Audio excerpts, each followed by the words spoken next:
Merci Marie, Joseph Marie. Bonjour JZ et à tout ton panel. Il me semble que le thème sur Zoé Télé est un peu extrapolé. Certains médias et les réseaux sociaux ont instrumentalisé et politiquement récupéré les faits réels de Zoé Télé. Ils, c'est-à-dire médias et réseaux sociaux, ont présenté les faits comme un acharnement tribal envers les personnes et les biens d'autres communautés. Mais c'est faux. Comme la plupart du temps, plusieurs témoins oculaires et certains collègues, même du présumé assassin de la jeune dame, ont témoigné que ce n'est que la boutique du principal suspect, relaxée par la politique qui a été... Il dit politique, il sait de quoi il parle, qui a été sabotée et détruite du côté de Zoé Télé. Il ne s'agit pas du tout d'un soulèvement acharné et fortuit des enfants de Zoé Télé contre les ressortissants et les boutiques d'autres communautés. C'est Anton Tony de Deido à Douala qui ajoute « Waouh, merci pour la masterclass du professeur Mathias Eric Onangini ». Sur Zoé Télé, il y a quand même eu, en suivant cette actualité, ce qui fait plus peur, qui aurait fait peur, ce sont les interprétations qui ont suivi. Oui, et les interprétations ont suivi, en fait, parce que jusqu'à maintenant, sur Zoé Télé, aucun membre du gouvernement, personne n'a pris la parole. Et la nature a horreur du vide. Ah oui. Quand personne ne prend la parole, toutes les informations fausses, intox, machin, qui viennent, on a tendance à penser que c'est vrai. Ce qui arrive à Zoé Télé, en réalité, parce que là encore, heureusement, le téléspectateur fait bien de recadrer les choses. Parce qu'on a l'impression que après les gens sont sortis de partout et ils ont cassé pour avoir qui une sardine, qui une bouteille de gaz. Est-ce que ça veut dire que à Zoé Télé, on revit ce qu'on a vécu à la période de la proclamation des résultats?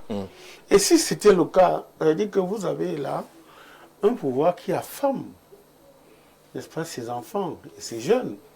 Ça devient grave. Le président de la République, après les émeutes de la faim en 2008, avait dit qu'avons-nous fait pour, n'est-ce pas, donner à manger, à boire à ses enfants. Pas un problème de nourriture. Donc, oui, mais quand les jeunes vont, par exemple, si c'est avéré qu'ils sont allés prendre du poisson, on les a vu prendre du poisson et des matelas pendant la période post-électorale. Même à Zoé Télé, on a vu les jeunes prendre les matelas. Bon, voilà, ça veut dire qu'à Zoé Télé, on vit, n'est-ce pas, la période post-électorale qu'on a vécue en 2025, qu'on a traversée en 2025. Mais non, pourquoi cela? La question fondamentale est là. De toute façon, il y a la misère, le règne de la misère. Le règne, n'est-ce pas, enfin, la République on va faire comment? Parce que quoi qu'on dise, Jean-Jacques, il y a vous voyez que Zoé Télé, c'est dans le Djaïlobo, la région du sud. Là où il y a quand même quelqu'un qui a dirigé le pays pendant 40 ans. Qu'a-t-il fait de Zoé Télé? Qu'a-t-il fait du Djaïlobo? Je ne veux pas de l'enfermement, hein, mais il faut quand même admettre qu'on vient de quelque part. Aujourd'hui, quand vous regardez le Djaïlobo, c'est l'un des départements les plus pauvres. Jusqu'à un moment donné, la route qui partait de Saint-Minima pour Romoka était à sens unique. Ça veut dire qu'un croisement de voitures, une allait au champ. Vous comprenez? Donc, tout cela, et on vit la malédiction du pouvoir avec, n'est-ce pas, le contentieux de l'appartenance. La malédiction du pouvoir, pourquoi?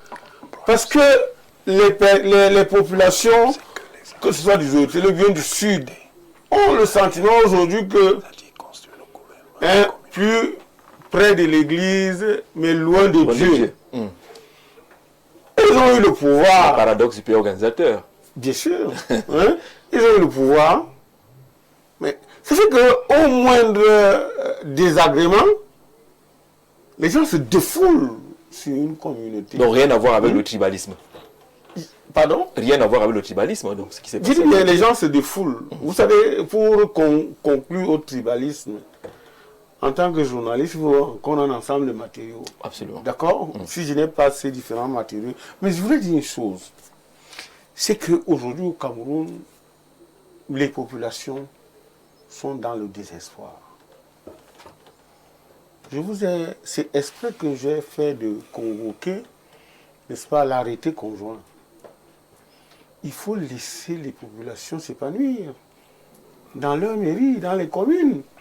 Laisser les exécutifs communaux recruter les gens, leur donner du travail. C'est extrêmement important. Si chacun a quelque chose à faire, on n'a pas le temps pour aller casser une boutique ou prendre une sardine. D'accord? Donc, on prend ce langage-là. Ce langage. Selon la thématique, Zoétélé nous parle. Vous avez évoqué un langage qui n'a peut-être pas été évoqué par ceux qui parlent de villes cruelles, de tribalisme et autres là. Quel est le langage qu'on retient sous les permis que les autres réagissent rapidement de ce qui s'est passé à Zoétélé? On a maintenant très peu de temps, on va aller très rapidement. José-Marie et Lundu, Zoétélé nous parle en quels termes? Est-ce qu'il s'agit du tribalisme qui a été exacerbé par certains, repli communautaire, la chasse aux gens d'une autre communauté? Il y a tout ça. Il y a tout ça parce qu'il y a la sous-traitance. Hein. C'est-à-dire, il y a des opportunistes qui, dans une situation comme ça, volent leurs sardines. Ils ont sous-traité leur côté. Il y a même parfois des gens qui sont là pour créer cette mauvaise ambiance. Vous savez qu'on a vécu ça à Moyo Centre. On a vécu Moyo Centre, on a vécu comme ça. Saint-Mélima même. Saint-Mélima.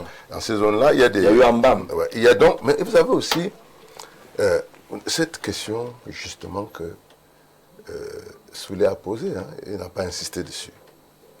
Quand il y a une telle situation, quelle est la réaction du gouvernement? Comment on fait pour contrôler ça? Parce qu'aujourd'hui, quelqu'un l'a dit, les réseaux sociaux sont devenus les contrôleurs des consciences et des comportements. Une lettre s'en va, personne ne cherche à savoir si elle est vraie ou si elle est fausse. Comment faire pour encadrer tout ça? Parce que parfois aussi on peut être devant des situations simplement où quelqu'un a des problèmes avec quelqu'un et puis on crée une situation pour qu'elle devienne comme ça. Dans le cas d'espèce, il y a une fille qui a été assassinée. C'est un motif suffisamment fort pour que les gens s'élèvent. Même en dehors d'ici, vous avez vu, on a tué un Américain, tout un pays s'est levé. Donc ça crée des émeutes. Il y a eu mort d'hommes. Et il y a des gens qui se sont comportés de manière complaisante face à cette mort d'homme. Absolument. Et ces gens-là sont responsables de cette situation. Quand on a arrêté les présumés coupables, les gens étaient tranquilles. Ok? Les gens étaient tranquilles parce que ils se disent que la justice est en train de s'exécuter. Et puis, sans que l'on... Puisque dans les questions d'homicide, les juristes sont là. Quand on vous arrête, ce n'est pas forcément parce que vous avez... C'est pour apaiser, pour que les populations... Mais vous les lâchez, ils viennent larguer les gens dans le quartier. C'est normal que vous vous retrouviez devant une situation comme celle-là. Donc, c'est aussi surfer trop sur le tribalisme. Parce qu'au fond, c'est des gens, jusqu'à ce jour-là, qui vivaient au quotidien et qui se saluaient. Qui se marient les femmes, qui se sont retrouvés le 20 mai à la place des fêtes. Mais il suffit donc de surfer sur la fibre. Il y a des spécialistes pour surfer sur cette fibre, qui sont soit en retrait, qui eux sous-traitent autre chose. Eux sous-traitent le désaccord social, eux sous-traitent la perturbation, eux sous-traitent... Ces peuples-là, j'ai fini par laser, qui ont faim, c'est d'après certains. Moi je vous dis, les Camerounais n'ont pas besoin de caviar pour s'en sortir. Dans mon village, ils n'ont pas besoin de ça. Ils mangent le manioc et puis ils mangent leurs avocats, leurs mangues et tout. Ils boivent le vin de palme. Ils ne savent même pas ce que vous faites. Donc je crois que la question de la misère, il faut l'évoquer, mais il faut faire attention dans des cas comme cela. Voilà. Quel langage? Juste une seconde. Juste une seconde. Pour dire, n'évacuez pas ça. Lorsque les gens pensent qu'ils n'ont rien, et qu'ils voient la fin, n'est-ce pas, de leur fils arriver, n'est-ce pas, ça complique l'affaire, ça complexifie les choses, ça rend les uns et les autres hystériques, n'est-ce pas, et ils savent plus sur quoi tenir. D'accord. On ne peut pas évacuer ça, parce que justement, vous avez dit préalable que ce fusil n'a servi à rien. D'accord. Pourquoi le regretterait-on? Pardon? Au préalable, vous avez dit que c'est le fils est parti. On le serait plutôt heureux qu'il parte. Non, ce n'est pas la même chose. Ce n'est pas la même chose, Joseph-Marie, parce que quoi qu'on dise, il faudrait payer. Il faudrait payer parce que les gens diront que vous avez eu 40 ans. Payer quoi? De pouvoir. Bon, moi, j'ai causé avec Feu Ferdinand Le Polo qui avait parlé justement de la notion de la tragédie du pouvoir. Vous l'avez dit là, qui finiront par demander que vous avez donc eu le pouvoir, on a eu quoi? On a mangé. C'est ça le problème. Abel Libé-Robert, sur Zouété. La philosophe là n'est pas qu'est-ce qu'on retient? On ne peut pas la balancer comme ça. La frilosité là ne peut pas être évacuée comme ça. Qu'est-ce qu'on retient de ce qui s'est passé à Zouétélé? S'il y avait une leçon à tirer, serait laquelle? Deux choses. La première, c'est l'instrumentalisation. Et c'est ce que Eludo est en train de dire. Des entrepreneurs politiques qui se saisissent de tout pour ramener les choses dans des proportions qu'elles n'ont pas. Faire d'elles ce qu'elles ne sont pas. On laisse la réalité qui est qu'un individu qui est supposé avoir commis un crime était arrêté, il revient, mais il ne revient pas en se cachant. Il revient en venant dire aux gens, vous voyez, je suis libre, etc. etc. Donc provoquer. En donnant l'impression qu'il y a la justice des forts. Maintenant, vous avez les instrumentalisateurs qui en font une question de tribalisme. Parce que eux, ils ont envie d'utiliser le tribalisme pour faire passer un autre message. Deuxième chose, ça c'était la première chose de Zouétélé. La deuxième chose de Zouétélé, c'est que ça doit nous montrer comment une étincelle peut fonctionner.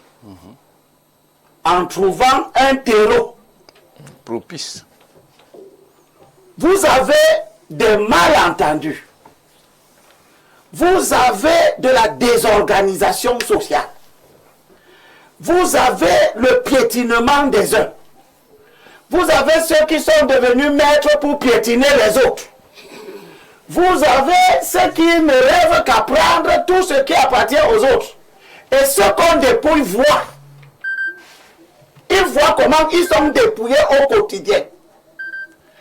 Ensuite, vous avez des esprits comme ceux-ci qui se baladent sur tous les plateaux espérant obtenir qu'on bride, qu'on ferme la bouche de tout le monde pour leur laisser la liberté, de laisser libre cours à leurs ambitions.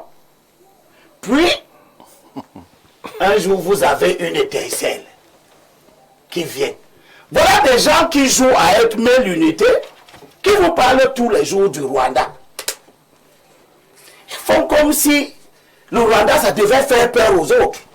Pas eux qui en parlent. Quand vous parlez donc du Rwanda tous les jours, sachez que ceux qui au Rwanda avaient les mêmes postures que vous, c'est eux qui ont perdu la guerre. Il faut aussi le dire.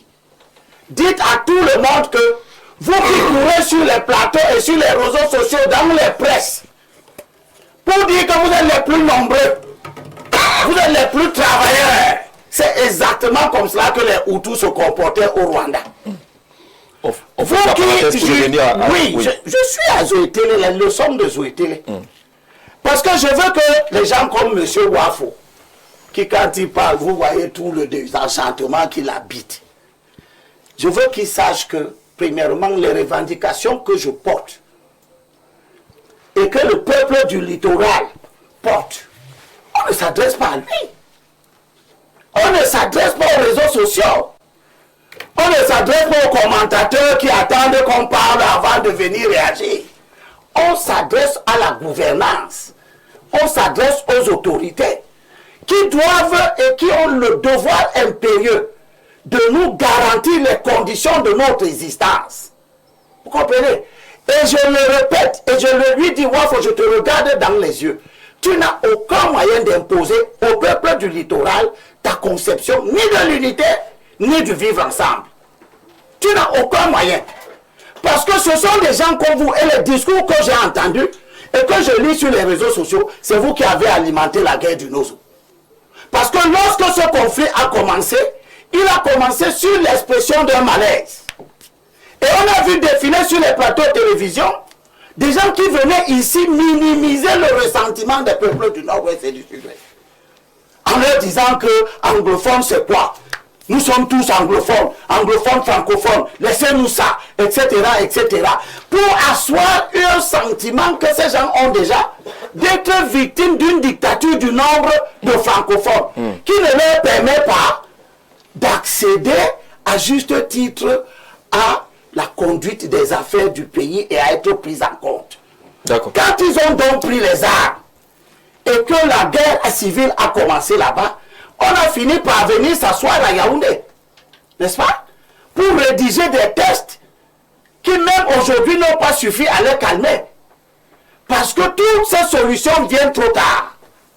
Donc je veux dire à M. Wafo que... D'accord, vous avez... Non, je peux le lui dire parce que moi j'ai parlé et tout le monde a vu comment il est habité par... Ce n'est même pas la haine. Tu es curieusement calme. Non, oui, bien sûr, parce que je voulais... D'accord. Parce que je voulais qu'il vide un peu son sac. Et que tout le monde voit la saleté qu'il y a en lui. Chutez donc.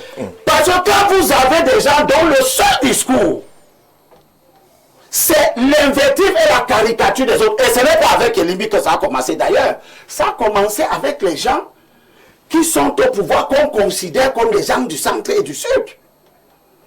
Monsieur Wafo pense que le Cameroun a oublié la phase où les gens de sa communauté... Alors on va arrêter dans ce débat intercommunautaire. Oui, mais c'est ça.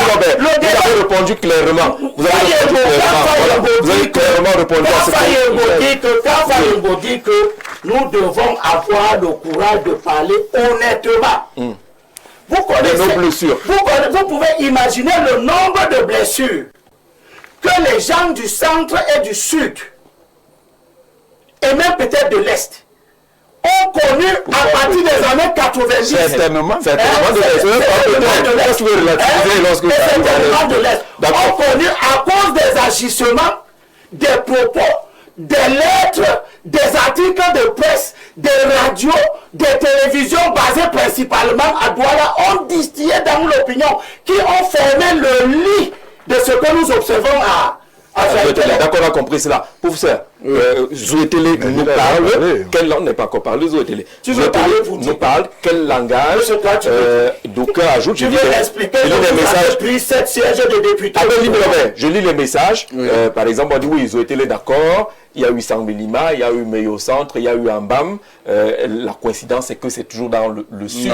Est-ce que c'est à assimiler tout cela?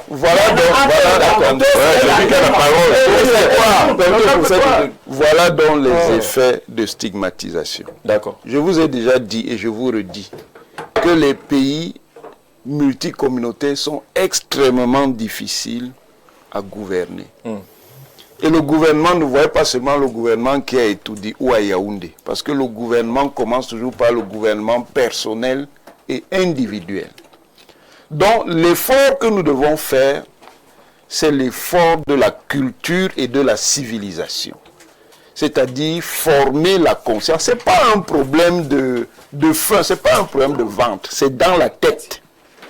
Il faut former nos têtes à accepter la tolérance, à respecter toutes les communautés, à respecter toutes les composantes sociales, à écouter tout le monde. Parce que l'un des problèmes qu'on a, quand les uns expriment leur frustration, ils font comme si les autres n'en avaient pas. Or, dans ce type de pays, les frustrations existent partout. Parce que précisément, le pays est doté d'une certaine complexité. Parce que quand, par exemple, le communauté sociale dit que non, les autres, ils sont bien, n'ont pas de problème, ce qui n'est pas la vérité. Dans un pays comme le Cameroun, en raison de sa condition structurelle, disons son niveau de développement, les problèmes de confort matériel sont importants. Et comme nous sommes un pays multicommunautaire, ça touche d'abord les communautés. C'est pour ça que pour transformer la situation, il faut comprendre que nous devons construire un développement communautaire. Voilà pourquoi la décentralisation est importante. Tant que nous n'avons pas réussi à trouver les formules pour construire le développement à partir des communautés, les frictions entre communautés vont se poser. Maintenant, l'esprit qu'on doit donner doit exclure, il ne faut pas qu'il y ait des gens qui aient des complexes d'infériorité, que nous, les X, nous sommes inférieurs aux autres. Il ne faut pas non plus que les A disent, nous sommes supérieurs aux autres.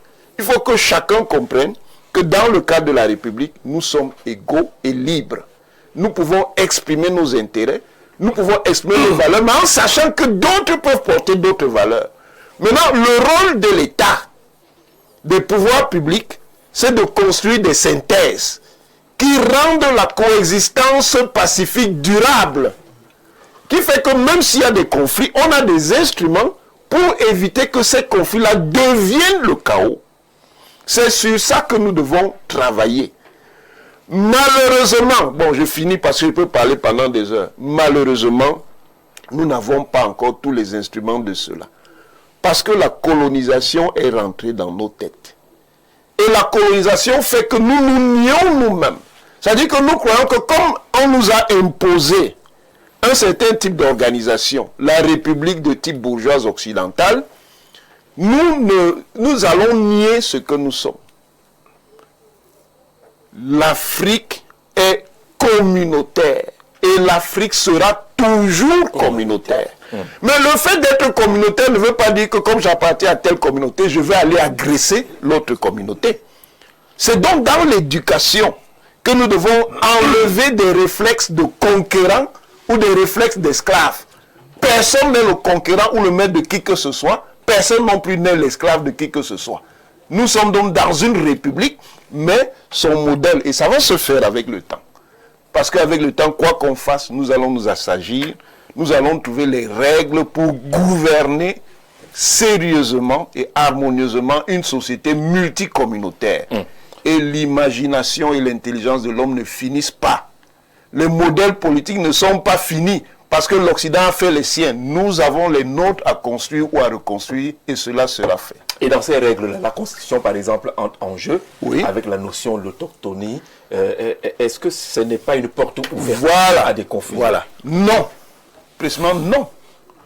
Parce que je vous ai déjà dit que on est autochtone quelque part et on est entre guillemets allogène ailleurs. Ça veut dire qu'il n'y a pas une communauté qui serait la communauté des autochtones et une communauté ou d'autres communautés qui seraient les allogènes. Non. Voilà la singularité des pays multicommunautaires. Donc l'idéal, c'est le brassage. Et ce brassage, il se fait. Mais ne pensez pas que le brassage va faire disparaître les communautés. Non. Les communautés vont se réinventer. Nos tribus, comme on les appelle, que vous voyez, vous pensez qu'il y a une seule tribune qui est pure? Dans les tribus, il y a toujours les gens des autres tribus. Quand vous avez la connaissance, vous pouvez décoder. Aujourd'hui, pour toute la partie du Sud Cameroun, moins pour le Nord, même si j'ai déjà des éléments, je peux décoder la constitution de tous les groupes. Il y a toujours des gens ailleurs. Parce que nos sociétés ont toujours intégré les étrangers. Elles ont toujours des procédures. Ce qui pose un problème, c'est les logiques de conquérants ou les éthiques de conquérants. C'est-à-dire, vous arrivez, vous trouvez des gens et vous faites comme s'ils n'étaient pas là. Or, dans les traditions africaines, quand vous venez, on vous accepte quand vous acceptez de partager le code de vie. Et à un moment donné, on vous dit, maintenant là, vous n'êtes plus un étranger, vous êtes désormais notre frère. Donc les parentés que vous voyez là ne sont pas nécessairement biologiques, elles sont politiques. C'est-à-dire on dit à un moment, bon, comme nous pouvons vivre ensemble de manière harmonieuse, nous sommes notre frère. Dans notre contexte d'aujourd'hui, comment ça se traduit? Il faut construire des tissus communs d'intérêt économique entre les communautés. C'est ça qui va faire que les tensions vont s'apaiser. Il faut faire un travail d'éducation morale et culturelle pour que les gens comprennent l'intérêt des autres et qu'ils ne soient pas dans des comportements de mépris réciproque. Et c'est compatible donc avec l'unité nationale. Et voilà pourquoi le texte de M. Faye vous dit que l'unité, ce n'est pas l'uniformité. C'est le respect bien compris de la diversité. Et l'harmonie qu'on trouve, c'est cette harmonie qui fait l'unité. Alors, comment lutter contre les frustrations qui font partie justement des freins à cette unité, nationale? Justement, on est à Zoé-Télé toujours, mais on parle des frustrations qui pourraient appartenir également à ces différentes lectures qu'on fait de Zoé-Télé. Ça peut être dû à quoi et ça peut être réglé comment, Jean-Robert Wafo? Moi, je pense que ce qui s'est passé à Zoé-Télé, il y a un manque de communication de la part des autorités administratives sur place. Parce que dans les réseaux sociaux, on a fait fuiter un certificat genre de mort, on parlait de mort accidentelle. Oui. Parce que quand personne ne sait si ce document est authentique. Et d'où on a nécessité la réaction de l'autorité. On n'a pas démenti. Et ce qui est curieux, c'est le silence assourdissant, n'est-ce pas seulement de ces autorités administratives sur le terrain, mais également de ceux qui sont à Yaoundé, eux qui sont souvent si bons, n'est-ce pas, à monter au créneau, à organiser des conférences de presse, chaque fois qu'il y a la moindre virgule. C'est mentionné, dans le certificat de genre de mort, c'est mentionné mort accidentelle. Et ce certificat de genre de mort, je crois, c'est depuis avril. Donc, pratiquement un mois avant ces émeutes-là qui ont déclenché. En tout cas, le document qu'on a vu. Je dis le document qu'on a vu. Sur les réseaux sociaux. Mais qu'est-ce que ça coûtait, n'est-ce pas, aux autorités administratives de ce coin, je veux dire de ce département ou bien de cet arrondissement, de réunir, n'est-ce pas, puisque quand le feu couvre, ils sont censés être au courant. Du moins, c'est ce qui se passe généralement à Douala. C'est-à-dire, on anticipe sur les événements. Et même quand l'événement survient, qu'est-ce qu'on fait? N'est-ce pas? On réunit les forces vives, on réunit, n'est-ce pas, les autorités, je veux dire même traditionnelles de la ville. On leur explique ce qui s'est passé et à eux, et à charge pour eux, n'est-ce pas, d'aller transmettre ça aux populations. On a vu, lors des émeutes de Dedo, voilà, où certains hommes politiques, n'est-ce pas, ont instrumentalisé ça pour dire que voilà, c'est un Bamileke qui a tué machin, et après enquête, on s'est rendu compte que c'est un compatriote qui a tué son propre frère. Je me rappelle, il y a eu tellement de réunions à la préfecture, c'était à l'époque de M. Bernard Okalia Bilay, qui est actuellement gouverneur du Sud-Ouest. Il avait multiplié des efforts, il y avait des communiqués, il y avait des choses, des machins et tout. On aurait dû faire dans cela. Pourquoi on ne l'a pas fait? De deux. Mais c'est quand même terrible. C'est pas la première fois qu'il y a des situations pareilles, comme M. Elundou l'a dit. On a vu les événements de Kiyoussi. Et comme M. Soula a dit, et il n'a pas eu tort de le dire, tellement c'est répétitif dans la région d'origine du chef de l'État qu'on est en droit de s'interroger. Ça, c'était pour Zoé-Télé. Vivement que les autorités apprennent à anticiper, que les renseignements généraux fournissent les vraies informations aux autorités administratives et qu'il y ait une capacité d'anticipation pour éviter un certain nombre de désagréments, notamment tribaux.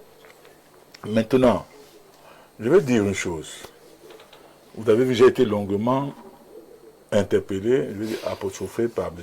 Elimbi Lobé. J'ai cru, en toute honnêteté, que la sortie, que les termes contenus dans la sortie de M. Fayengo devaient, n'est-ce pas, être comme une sorte d'eau bénite aspergée dans la cervelle de M. Elimbi Lobé. Est-ce que l'eau bénite arrive à la cervelle? Oui, ça prend tout le corps. Donc, je croyais que... D'accord. Parce que, moi je dis bien, parce que quand vous avez pris la peine de lire entièrement, oui, n'est-ce pas, cette sortie, soyez bien éduqués, vous l'avez parlé et puis on n'a rien dit. Tu penses que tu vas vous êtes déplacé. avec Jean-Robert de chuter sur le lien. C'est que la moi je vais dire une chose. Jean-Robert, oui, aussi bien écrit, oui, et avec toute la profondeur requise. Oui, d'accord.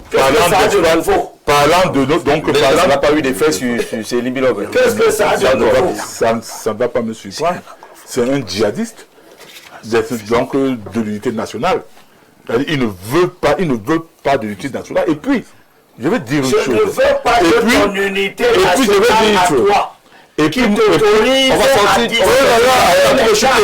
Permettez à Jean-Robert de chuter rapidement. Jean-Robert, de prendre le texte de Fayengo comme un livre. Beaucoup de textes. Alors, je dis c'est un homme d'accord. Mais merci. Moi, Jean-Robert va quand même chuter. D'accord. D'accord. C'est tellement ça. Jean-Robert, c'est comme ça que vous faites en famille.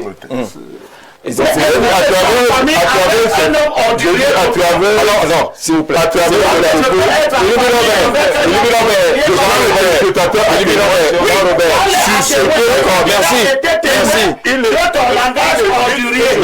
Merci, s'il vous plaît. On va vous retirer la parole. On va vous retirer la parole. Je sais à quel moment je vais te retirer la parole. D'accord. Élimi Robert, je vais revenir à vous. Je reviens à vous. Je reviens à vous. Élimi Robert, s'il vous plaît. Élimi Robert, je vais dire, s'il vous plaît. Permettez que je avance. Élimi Robert. Ça te dérange quand on te dit d'aller te faire des îles à l'ouest? D'accord, vous l'avez dit, c'est bon. Bon, allons-y, Jean-Robert. Tu as un langage D'accord, allons-y. J'ai dit, à travers ces propos, je l'ai dit ici, il semble stigmatiser. D'abord, il stigmatise, n'est-ce pas, le peuple de Grassfield. Tu vois la stigmatisation. Attendez, et moi je vais dire une chose. Je vais lui poser une question. Je ne lui pose même pas de question parce qu'il ne répondra pas. Puisque, bon, vous savez, il y en a qui vont. Jean-Robert, allons-y, on n'a plus que 25 minutes. On va parler de l'or, s'il vous plaît. Mais c'est pas ça. Mais Jean-Robert, disciplinez votre plateau.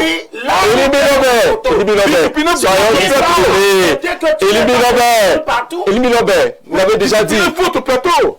Mais vous faites pareil. On se calme tous. C'est moi qui ai la On se calmera tous. Élimi Robert, prends ton verre d'eau. Élimi Robert. Permet à Jean-Robert de chuter enfin. Non, ne fais pas ça. Ne fais pas ça. Là sont les Camerounais qui sont allés arracher les terrains des autres. En dehors, par exemple, de quelques cas isolés. C'est faux. Comme ce que M. José-Marie Eloundou a dit. Et là, je suis d'accord avec son coup de gueule. C'est inadmissible. Je vais dire une chose. Nous avons adopté une seule communauté. C'est la nation camerounaise. D'accord. La preuve, c'est que... Laissez-moi finir, Jean Jazé. Dans notre constitution, on dit ceci. Je parle de la constitution.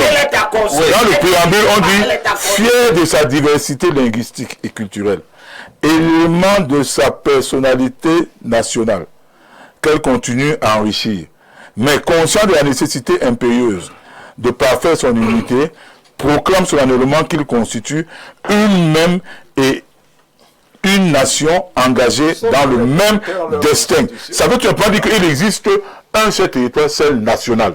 Il faut que tu sois clair. D'accord, merci. Ça, c'est le préambule de la Constitution. Et le père fondateur... Vous avez dit l'essentiel. Vous avez dit le plus important. Vous avez dit le plus important. Ce qui est dans la Constitution, c'est le plus important. J'aurais déjà fini. Maintenant, on parle dans la Constitution, après la Constitution, il y a une série de lois qui ont été prises. Moi, je dis qu'ils sont extrêmement dangereuses. Ah, voilà. Pourquoi? Est-ce que vous savez, M. Jean-Jacques Zé? Est-ce que vous savez, M. Jean-Jacques Zé, quand on dit, par exemple, que le maire de la ville doit être autochtone, le président du conseil régional doit être autochtone. Je vais prendre un exemple. De la région. Doit être autochtone. Est-ce que vous savez, je vais prendre un exemple, deux exemples un peu au sommet de l'État. Si M. Biya était encore jeune et qu'il allait à une élection et il perdait, est-ce que vous savez que M. Biya ne peut pas être président du conseil régional du centre. Président Biya. Et si vous a dit que ça l'intéresserait? De deux. Vraiment complètement. De deux. Non, mais ailleurs, on a plus de présidents. Non, mais ça. Non. Est-ce que vous savez, par exemple, écoutez, monsieur Jean Jazé, est-ce que vous savez, par exemple, je vais prendre le fils du président. Je vais prendre le fils. Attendez que Je vais prendre le fils. Non, on ne peut pas laisser dire n'importe Je vais quoi. prendre le fils du président Franck Biya. Oui, Monsieur Franck Biya a passé sa vie ici, oui. à Yaoundé. Est-ce que vous savez que monsieur Franck Biya ne peut pas être maire de la ville de Yaoundé? Mais il le sait lui-même. Il a ce qu'il Est-ce que vous savez, écoutez, est-ce que vous savez, Jean-Robert, alors vous avez réussi à nous empêcher de parler. Vous avez réussi à nous empêcher de parler du Nord. C'est un sujet fondamental. C'est un sujet fondamental. Franck Biya ne peut on pas être n'empêche à personne d'aller dans une région ou dans une commune s'installer dans le fait d'être Ça, c'est clair. conseiller municipal. Vous êtes Est-ce que vous êtes capable, vous là, d'aller habiter à l'ouest? Je te demande. Alors, merci. Jean-Robert. Je suis capable de S'il vous plaît. Merci. Merci. Bon, on fera un peu chacun avec vous. Alors, on va prendre une respiration. Est-ce que le nombre de députés Oui. à Douala, par exemple, Oui.